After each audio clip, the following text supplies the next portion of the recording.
शिज़ा एक 12 साल की बच्ची थी जो मेरे पड़ोस में रहती थी। उसका घर से पुरस्रार तौर पर लापता हो जाना सबकी समझ से बाहर था। मैं एक एसएचओ होने के नाते और अकरम साहब का पुराना दोस्त होने के नाते अपनी पूरी ताकत और ज़राए इस्तेमाल कर चुका था कि किसी न किसी तरीके से शिज़ा को वापस ले आऊं। लेकिन ऐसा लगता था कि शायद शिज़ा को या तो आसमान उठा ले गया है या ज़मीन निगल गई है। शिज़ा की अम्मी मिसेस अकरम का रो रो कर बुरा हाल था, क्योंकि एक इकलौती बच्ची का यूं अचानक लापता हो जाना किसी सदमे से कम ना था। शिज़ा एक अच्छी और ज़हीन बच्ची थी। आखिरी दफ़ा उसे शाम में बिल्डिंग अपार्टमेंट में दूसरे बच्चों के साथ खेलते देखा गया था। दूसरे बच्चों के मुताबिक शिज़ा ने कहा वो घर से पानी पीकर आती है क्योंकि उसे शदीद प्यास लग रही है, लेकिन ना तो वो घर आई और ना दोबारा बच्चों के पास खेलने के लिए लौटी। मैंने पूरे इलाके की सीसीटीवी फुटेज को 10-10 बार देख लिया था। पूरे शहर में नाकाबंदियां लगा दी, सीपीएल से राब्ता कर लिया। शिज़ा की पुर इसरार गुमशुदगी को पूरा साल हो चुका था और हम सब लोग हिम्मत हार चुके थे। लेकिन एक दिन पूरी बिल्डिंग अपार्टमेंट में शोर सा मच गया और चारों तरफ से एक ही सदा आने लगी कि शिज़ा घर वापस लौट आई है। मैंने जैसे ही ये आवाज़ें सुनी और अकरम भाई के घर भागा कि मामलात जान सकूं। घर पहुंचा तो आंखों पर यकीन नहीं आया। शिज़ा की वालदा मिसेस अकरम और उसके वालिद अकरम साहब बेटी से गले लगकर रो रहे हैं और पूरी बिल्डिंग के लोग इनके घर पर जमा हैं। लेकिन हैरानगी की बात ये थी कि शिज़ा एक ही बात किए जा रही थी कि आप सब लोग क्यों रो रहे हैं और हमारे घर पर सब लोग क्यों जमा हैं। खैर, सारे पड़ोसी मुबारकबाद देने के बाद जब घर से चले गए तो मैंने भी इजाज़त चाही। अकरम साहब ने मुझे रात के खाने की दावत दी, जो मैंने खुशी खुशी कबूल कर ली, क्योंकि मुझे शिज़ा का ये अजीब रवैया कुछ हज़म सा नहीं हो रहा था। रात को मैं अकरम साहब के घर पहुंचा तो वो दोनों मियाँ बीवी कुछ परेशान से नज़र आए। मुझे अकरम साहब कमरे में ले गए और दरवाजे पर कुंडी लगा दी, जैसे कि वो कुछ राज की बातें बताना चाहते हों। अकरम साहब ने बताया कि शिज़ा वही कपड़े पहनकर वापस आई है जो उसने लापता होने वाले दिन पहने थे, और हैरत की बात यह है कि शिज़ा बिल्कुल उसी वक्त वापस आई है जब 1 साल पहले वो अपने दोस्तों को पानी पीने का कहकर घर की तरफ आ रही थी। मैंने अकरम साहब से पूछा कि शिज़ा ने घर आकर क्या कहा। उन्होंने कहा कि शिज़ा ने सिर्फ इतना ही कहा कि मामा जल्दी से पानी पिला दें, बहुत प्यास लग रही है। मेरा मुंह हैरत से खुला ही रह गया। ये कैसे मुमकिन है कि पूरे 1 साल बाद की कहानी वहीं से शुरू हो गई जहां रुकी थी। मुझे दाल में कुछ काला महसूस हो रहा था। मैंने अकरम साहब से कहा, मुझे शिज़ा से बात करनी है। अकरम साहब परेशान थे कि कहीं मैं शिज़ा से सवालात करके उसे डरा न दूं। मैंने अकरम साहब के कंधे पर हाथ रखते हुए उन्हें तसल्ली दी। हम दोनों कमरे से बाहर निकल गए और मैंने कहा, हाँ तो शिज़ा बेटा, पढ़ाई कैसी चल रही है? अंकल, बहुत अच्छी।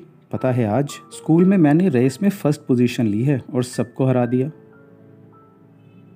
अकरम साहब को देखा तो उन्होंने सर हिलाया, जैसे कि वो मुझे बता रहे हों कि ठीक 1 साल पहले इस दिन वो फर्स्ट आई थी। मैंने फिर घुमा फिराकर शिज़ा से बहुत सवाल किए, लेकिन उसने सारे बातों का बिल्कुल सही सही जवाब दिए। फिर अचानक मेरे दिमाग में घंटी बजी। मैं खड़ा हुआ और मैंने कहा, अकरम भाई, शिज़ा तो बहुत गंदी बच्ची है। न बालों की कटिंग करवाती है, ना ही नेल्स काटती है। तो वो फ़ौरन बोली, नहीं शोएब अंकल, ऐसा हरगिज़ नहीं है। ये देखें, मेरे नेल्स और बाल सब अच्छी तरह ट्रिम किए हुए हैं।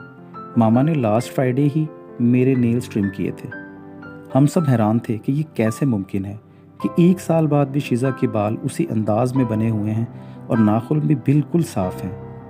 मेरी समझ में कुछ नहीं आ रहा था और मेरा दिमाग मुकम्मल तौर पर माऊफ हो चुका था। मैंने अकरम भाई से कहा, शिज़ा को फ़िलहाल घर से बाहर ना निकालना, क्योंकि हो सकता है कि वो फिर लापता हो जाए। मैंने अगले दिन अपने सीनियर जमील खान साहब से शिज़ा की वापसी और इन सारी बातों का जिक्र किया तो वो भी 2 मिनट के लिए सोच में पड़ गए, लेकिन वो बहुत ज़्यादा तजर्बाकार थे। उन्होंने मशवरा दिया कि हमें शिज़ा और दूसरे टेस्ट करवाने चाहिए ताकि डीएनए का इस बात का पता चला जा सके कि ये वही बच्ची है, और अगर है तो इसका दिमागी तवाज़ुन दुरुस्त है या नहीं। मुझे जमील सर का ये आइडिया बहुत मुनासिब लगा और मैंने वहीं से फ़ोन करके मिस्टर एंड मिसेस अकरम को हॉस्पिटल पहुंचने का कहा। میں خود ان لوگوں کے ساتھ ہاسپٹل میں موجود تھا کہ سارا معاملہ خود اپنی آنکھوں کے سامنے ہوتا دیکھ سکوں۔ شیزا کے سارے ٹیسٹ مکمل ہو گئے۔ جب میں ہاسپٹل میں موجود تھا تو اس وقت میرے پاس ایک دوسرے کیس کے متعلق فون آیا۔ میں نے بات کرتے کرتے جب یہ کہا کہ صرف ایک بار اس قاتل کے دوست ارشد کا پتہ چل جائے تو میں اس قاتل تک بھی پہنچ جاؤں گا۔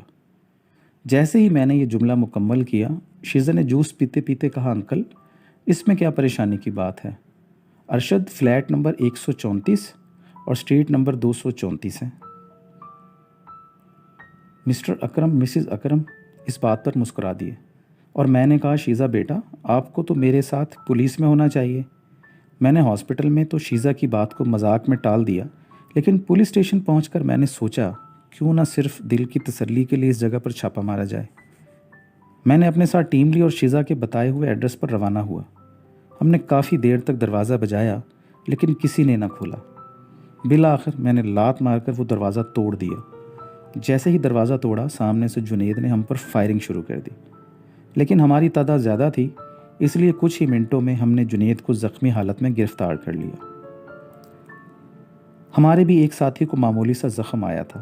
جنید کو تھانے لانے کے بعد ہم نے اس سے قاتل کا ایڈریس پوچھا اور اسے بھی گرفتار کر لیا۔ رات کو جب میں گھر آیا تو مجھے زندگی میں پہلی بار ڈر لگ رہا تھا۔ یہ سوچ سوچ کر پاگل ہوا جا رہا تھا کہ آخر یہ کیسے ممکن ہے؟ شیزا کو جنید نامی شخص کا پتہ کیسے چلا؟ شیزا کہاں گئی اور وہ 1 سال کہاں رہی؟ پولیس انسپکٹر ہوتے ہوئے بھی میں نے پوری رات خوف کے مارے جاگتے ہوئے گزاری۔ اگلے دن شیزا کے سارے میڈیکل رزلٹ آ گئے اور حیرت انگیز طور پر شیزا میں کسی قسم کا کوئی بدلاؤ نہ پایا گیا۔ میں نے یہ تمام باتیں اپنے سینئر جمیل سر کے سامنے رکھ دی۔ وہ بھی یہ سب سن کر ڈر گئے۔ پھر اس کے بعد 3-4 ماہ تک ایسے معاملات ہوئے جو ناقابل یقین تھے۔ کبھی کسی کا بانڈ کا نمبر بتا دینا، کبھی کسی کو بتانا کہ اس کے گھر میں کالے جادو کے تعویذ کہاں دفن ہیں، کبھی زلزلے سے پہلے اس کی خبر دینا، یا پھر کبھی ہیکل سلیمانی اور تابوت سکینہ جیسے حساس موضوعات پر بات کرنا۔ اکرم بھائی نے کسی کے مشورے میں آ کر ایک عامل اور بابا سے رابطہ کیا، لیکن کوئی بھی تسلی بخش جواب نہ دے سکا۔ شیزا کو جب دل پکڑ کر ہم نے سچائی بتانے کی کوشش کی تو اسے بالکل یقین نہ آیا۔ ہم اسے یقین دلاتے بھی تو کیسے؟ ہمارے پاس اس کی بات کو یقین دلانے کا کوئی خاص ثبوت بھی نہیں تھا۔ نہ ہی شیزا کو آج تک اس بارے میں کچھ یاد آیا ہے۔ شیزا ماشاءاللہ سے 17 سال کی ہو چکی ہے۔ مجھے آج بھی اس کی ہر بات زبانی یاد ہے۔ 1 سال کے لیے ان طاقتوں کے پاس تھی، لیکن جس طرح شیزا بہت سارے غیبی معاملات سے پردہ اٹھا دیتی ہے، ضرور وہ کسی نہ کسی روحانی طاقت کے پاس موجود تھی۔